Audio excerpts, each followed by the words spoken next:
Fala, galera, seja Alô. bem-vindo a mais um vídeo do canal. Meu nome é Renan e hoje nós temos a presença de Thales Mato. Tudo bom, Thales? Beleza, Renan? Prazer em estar no seu canal.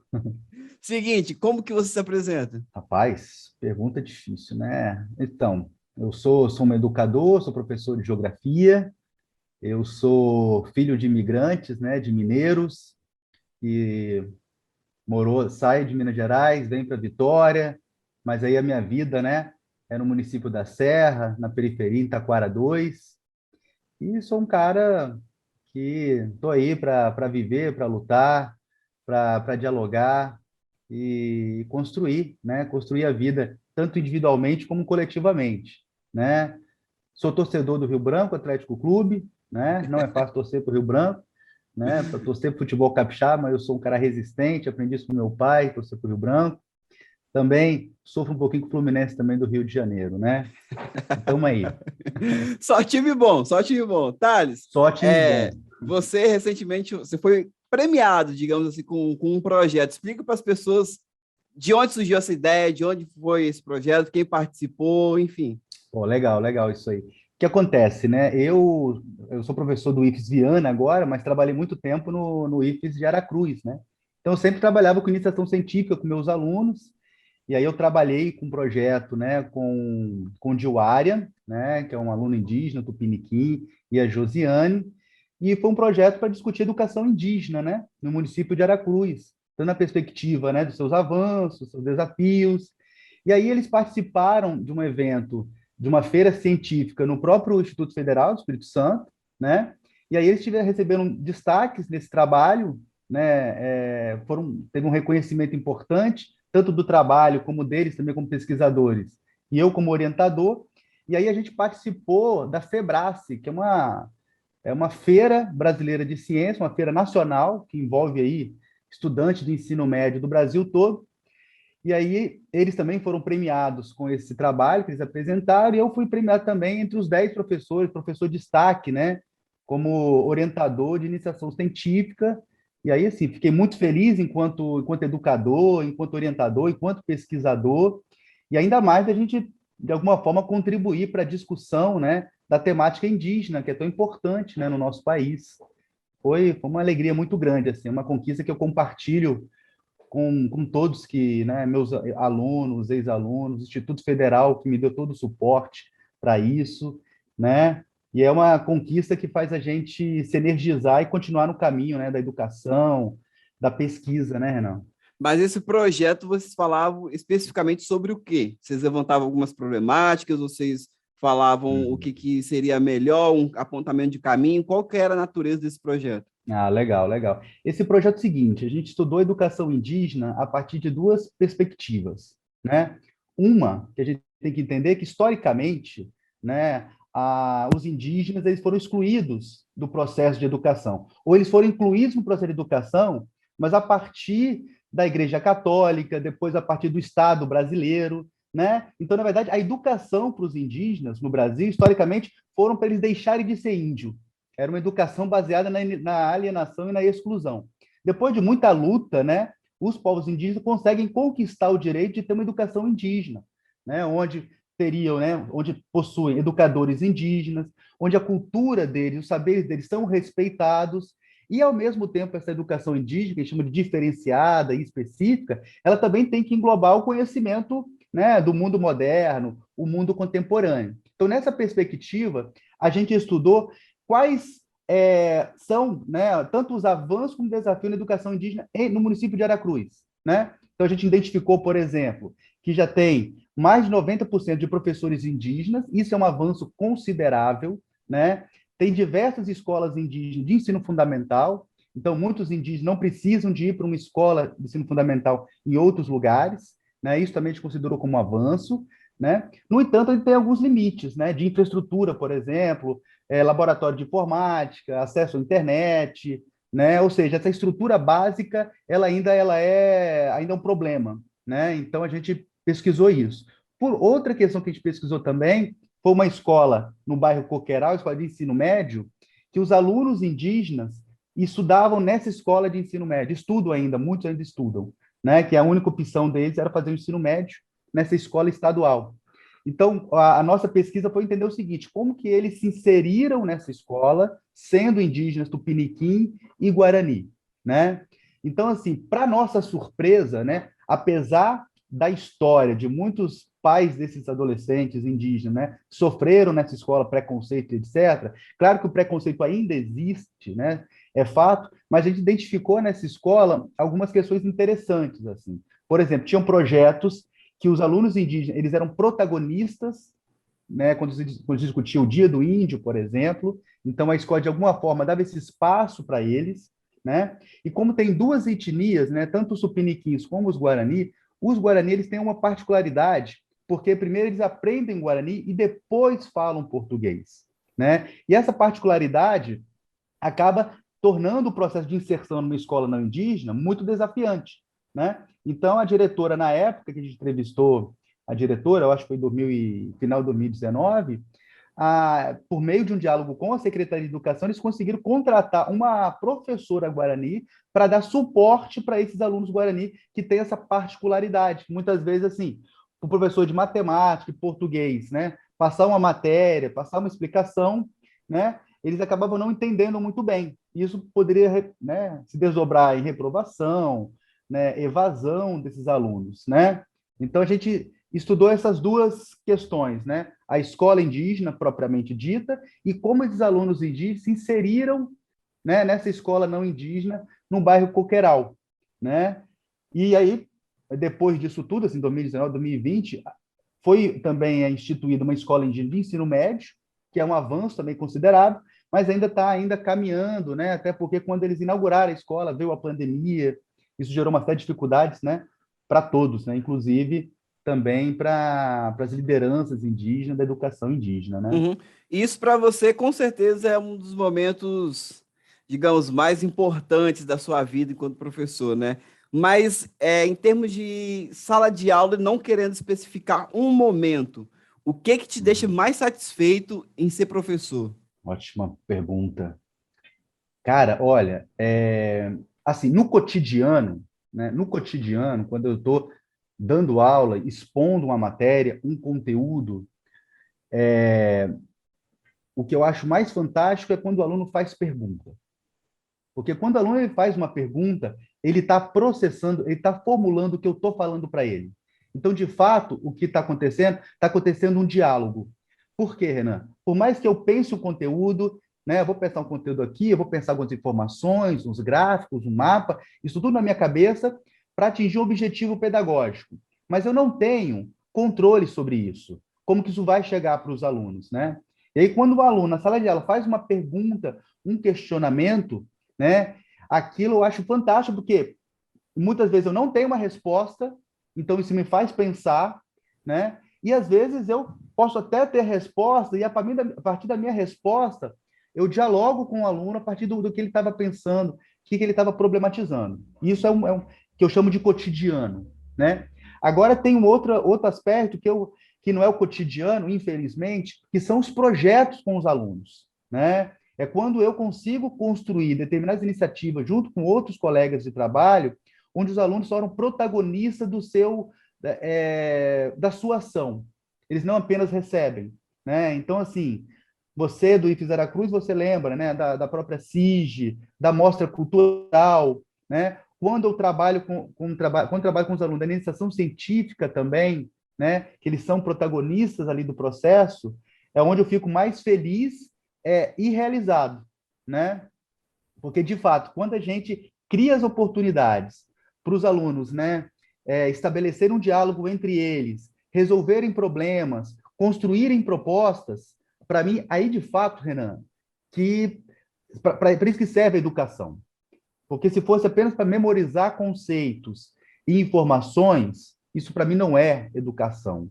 Isso é, no máximo, instrução, né? Às vezes há uma confusão, né, sobre isso, mas assim, eu não significa que isso não seja importante, claro que é, né? A memorização ela faz parte da educação, mas educação é muito mais do que isso, né? A gente criar essas oportunidades, né, a partir do diálogo entre o professor, o aluno, entre os próprios alunos também, né? E eu acho que é o momento que eu fico mais realizado e falei, pô, tá fazendo sentido a minha vida aqui, minha vida profissional, né? Tudo que eu batalhei para estar aqui com eles, né? Porque crise é que não falta, Hernando, na educação. Não tem professor nenhum com 30 anos de estrada fala, rapaz, você já pensou em parar? Porra, com certeza, várias vezes, né? Porque faz parte da crise da Mas deixa eu te educação. falar, você falou uma coisa sobre diálogos em sala de aula, mas não sei se aconteceu com você, mas creio que você saiba que existe casos assim, que o professor não gosta de pergunta, não gosta de conversa, ele gosta que vou dar a matéria, o aluno estuda, e o aluno, se ele é bom, ele tira a nota, se ele não é bom, ele vai para recuperação, faz prova final, enfim, e ele tem que ter uma nova chance para provar que ele é bom e tal. Então não há nenhum tipo de diálogo.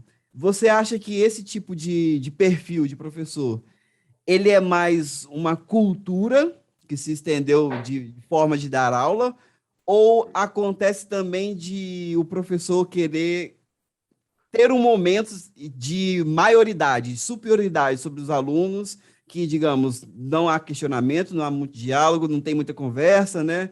Não que, seja, não que o professor seja obrigado a ser legal, mas que não há nenhum tipo Uhum. de interação, é aula, quadro, prova e é isso. De onde você acha que surge esse tipo de perfil de professor? Uhum. Eu estou com medo agora, se vem cá, será que meus colegas de trabalho, assim como você, entendeu?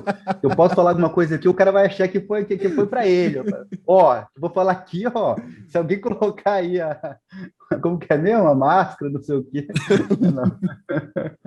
Renan, eu penso o seguinte, cara, assim, eu acho que são, primeiro, essa coisa que você fala da cultura, eu acho que é importante, tá bom? Assim, a história da educação, né, ela evidentemente, eu não sou estudioso da educação, mas a gente estuda, a gente pratica, a gente tem experiência dentro desse campo, né? Você tem toda uma história que isso vai reverberar na prática atual, que é uma disputa de perspectivas de educação, né? Então, assim, existe uma perspectiva de educação onde a educação, o ensino ele é centralizado no professor e o professor ele transmite um conhecimento, uma informação para o aluno e cabe ao aluno se apropriar disso. Dentro dessa perspectiva de educação, que podemos também colocar como uma cultura de ensino, de educação, né? Não cabe ao professor ele refletir sobre a didática dele, sobre a avaliação dele, porque ele está muito firme e convicto de que esse é o papel dele, né? De transmitir conhecimento, ele que pensa avaliação. Claro que a gente não pode generalizar. Você tem professores que são adeptos dessa perspectiva de educação, que talvez por uma pressão de alunos, diálogo com colegas, com o setor pedagógico, passa a repensar a sua forma de trabalhar, né? Mas isso é assim, é uma perspectiva de educação que as pessoas vão reproduzindo, e o professor, apesar de ele ser um profissional intelectual, no sentido que ele trabalha, né, com pensamento, com conhecimento, né? A gente também é um executor. Então, assim, muitos profissionais de educação reproduzem hoje na sala de aula o que aprenderam na graduação. E a referência deles são aqueles professores, né, que eles tiveram, que muitas vezes eram professores autoritários, mas assim, ele era autoritário, mas ele ensinava, eu aprendi muito com ele. Se ele fosse mole, eu não ia aprender nada. Esse próprio aluno que depois vira professor, ele reproduz essa concepção de que às vezes o ensino é baseado no autoritarismo e na ordem, né? E aí ele não reflete. E por outro lado, existe uma outra perspectiva, outras perspectivas de educação que parte do pressuposto que eu tenho que estabelecer um diálogo e que o sentido do ensino é o aluno, no sentido do que ele vai construir o conhecimento a partir das ferramentas que eu possibilitar, né, que eu ofertar. Mas eu só vou saber se eu estou realmente possibilitando, ofertando essas ferramentas, né, se o aluno, né, ele responde dessa forma, né? E quando o aluno tira nota baixa, tira nota alta, eu tenho que repensar o que isso significa, né? Porque muitas vezes, assim, quando nós somos dessa cultura, Renan, infelizmente, assim, infelizmente é para mim, tá ok? Aqui é livre, Uhum. infelizmente para mim, outra pessoa pode achar maneiro, mas assim, aquela coisa que a nota, ela serve para a gente medir o aluno. Aí você cria uma régua. Né? Então, uns são bons, outros são médios, outros são ruins, mas eu falo para os meus alunos, Se eu desse uma outra prova, talvez essa régua seria diferente. Se eu pensasse um outro instrumento de avaliação, essa pontuação seria diferente. Uma coisa é a prova escrita, outra coisa é o moleque apresentar um seminário, outra coisa é falar o seguinte, olha, faz um meme aí a partir do que você aprendeu em geografia, faz um mini documentário a partir do que você aprendeu em geografia, né? Ah, represente aí, né? Vamos pensar uma atividade que ele vai representar diplomatas de diferentes países. Então, existe uma diversidade de possibilidades que o aluno vai realmente, assim, que a gente vai saber se o aluno sabe ou não aquele conteúdo, né? Mas, infelizmente, é muito centrado num único instrumento, né? Ou poucos instrumentos. E isso, assim, é um problema de séculos, de décadas na educação.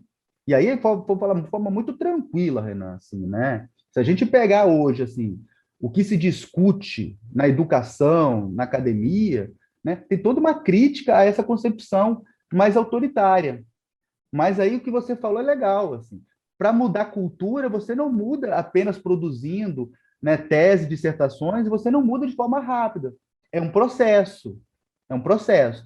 E o que a gente vive hoje na educação, né, essa série de projetos, de ataques à educação, à autonomia do professor, de alguma forma, para mim, é de certa forma, uma reação a uma perspectiva de educação que dialoga, que leva em consideração a diversidade dos nossos estudantes, né? Enfim, é um pouco por aí que eu Uhum. penso, entendeu? Eu, Mas eu sem, perguntei. sem moralizar a discussão, entendeu? Uhum. Eu perguntei nesse sentido porque, embora eu não seja professor, já tive oportunidade de desempenhar o papel, né? De estar numa sala de aula, coordenando ali os trabalhos.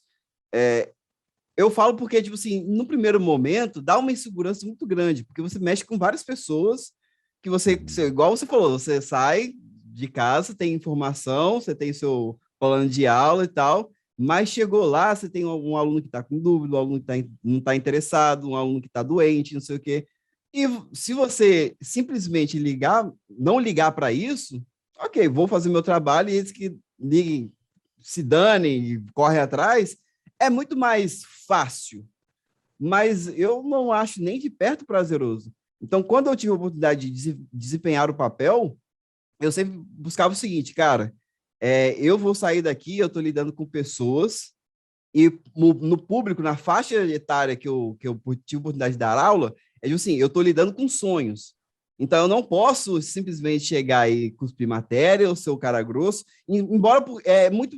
Eu falo assim, pela insegurança, seria muito mais fácil, ó, desliga o celular, não sei o quê, copia, não sei o quê, acabou o quadro, porque você, com essa postura, você acaba com toda a sua insegurança, né?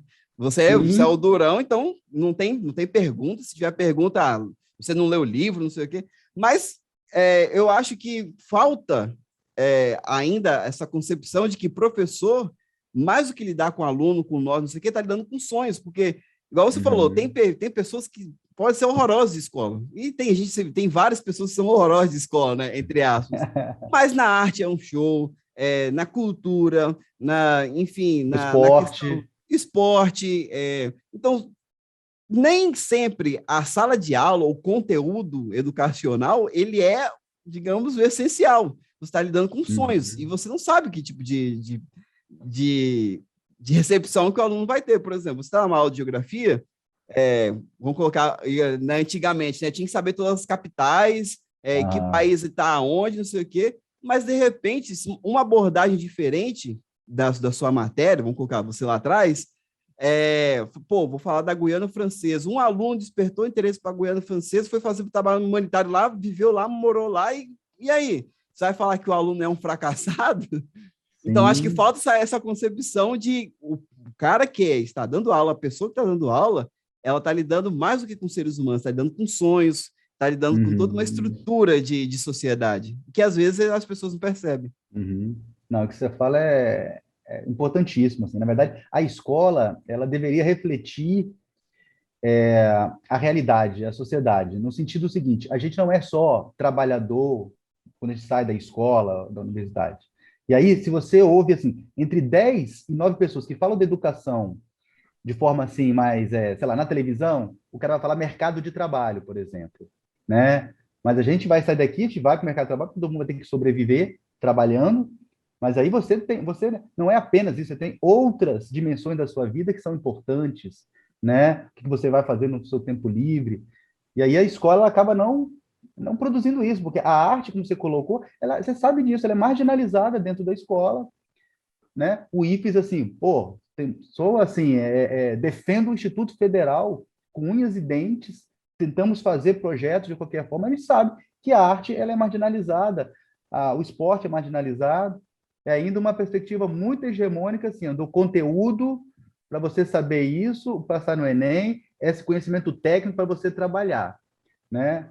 Mas aí se acontecer alguma coisa no seu trabalho, alguma forma de violência, de opressão, aí ele, ué, é isso mesmo? É violência? Será que foi mesmo? Ó, não foi. O cara começa a questionar porque o cara não aprendeu, né? Outras coisas que são importantes para a vida dele, né? Não apenas aqueles conhecimentos particulares que vai ser utilizado depois no mundo do trabalho, né? E Thales, o que que te deixa triste? Igual a pergunta anterior, né? A gente falou que te deixa satisfeito, Uhum. mas o que te deixa triste, é, mal, pesado, carregado, quando você tem que dar aula e acontece alguma coisa, ou uma estrutura, enfim. Cara, vamos lá, assim, deixa eu pensar. Vamos lá. No cotidiano, né? No cotidiano, na perspectiva da aula, às vezes você prepara uma aula, você imagina que ela vai ser massa, e aí ela não é, entendeu? Isso me deixa mal. E assim, eu estou vendo ao vivo ali, entendeu? Eu estou dando a aula, não estou vendo interação. E agora o ensino remoto, pelo amor de Deus, assim, piorou a situação.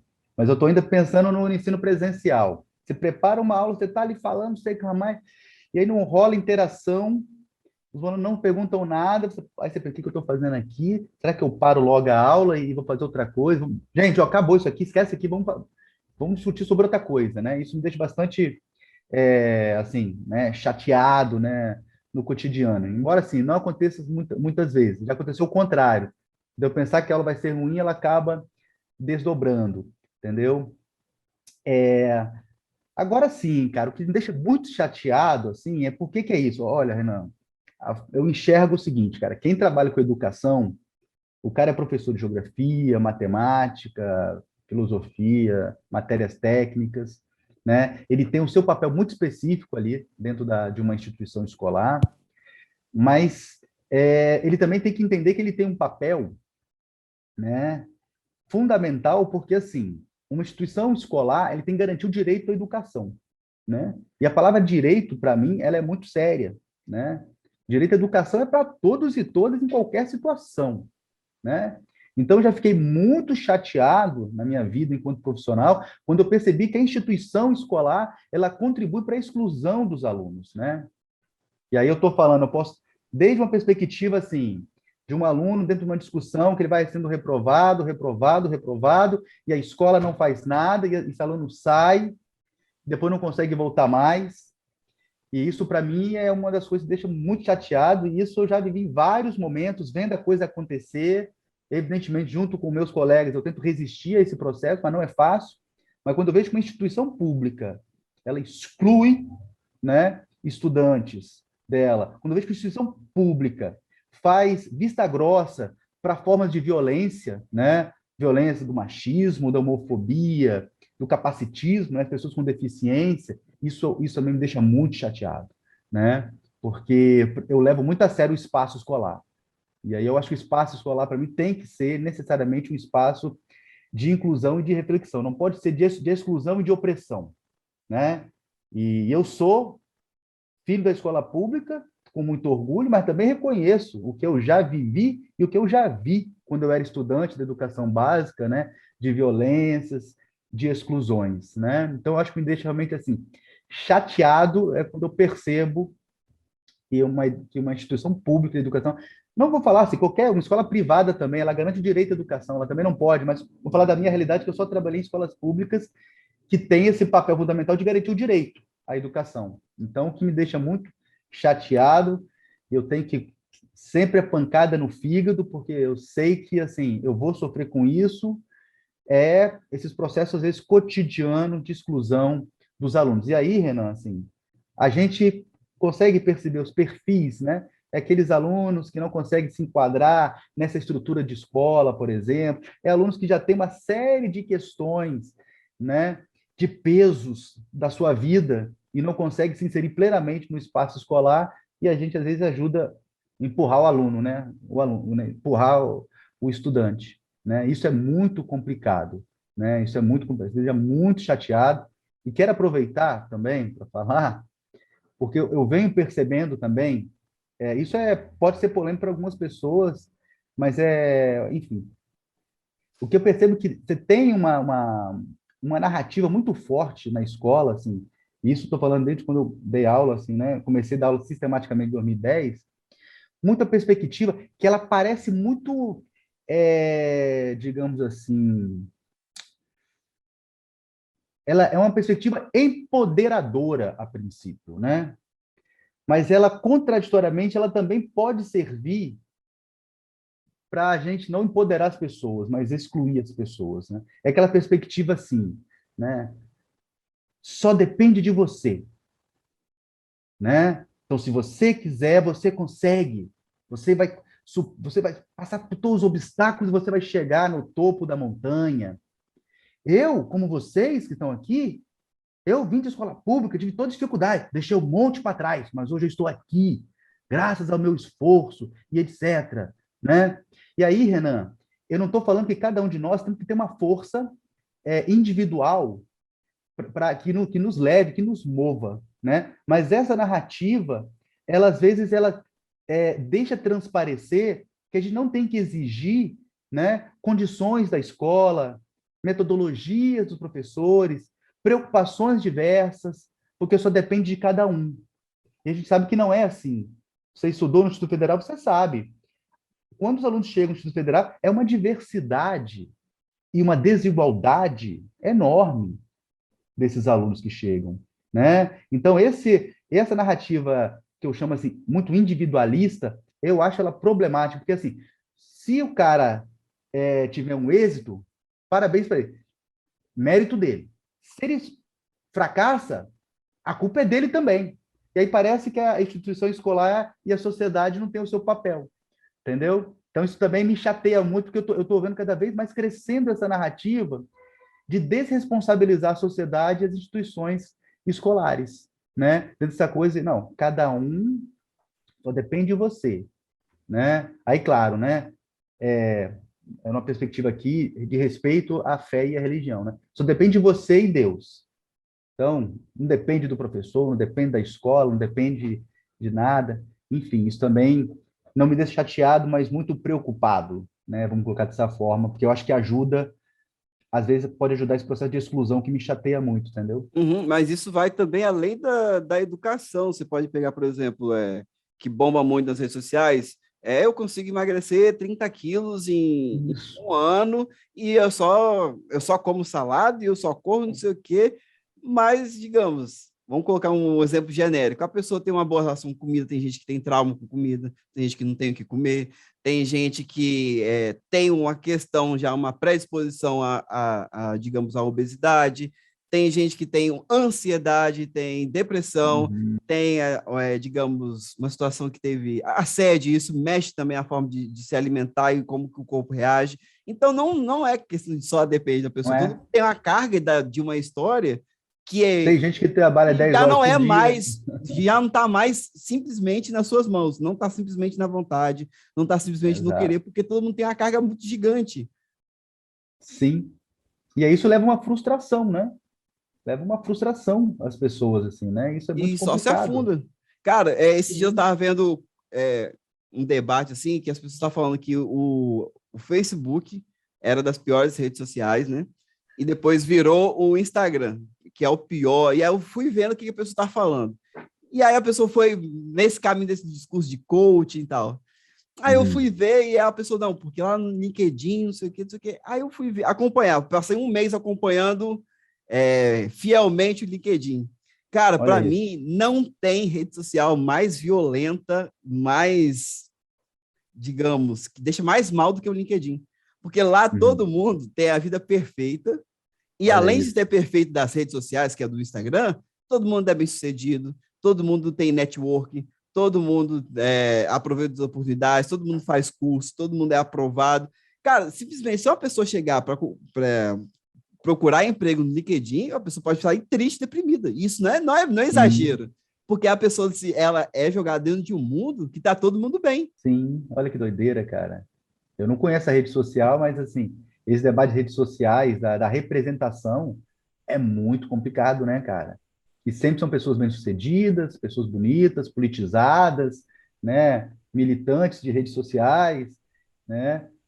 E é muito complicado, cara, assim. Isso tem um impacto também muito grande na formação dessas pessoas e vai um pouco, né, nessa ótica que a gente estava conversando aqui.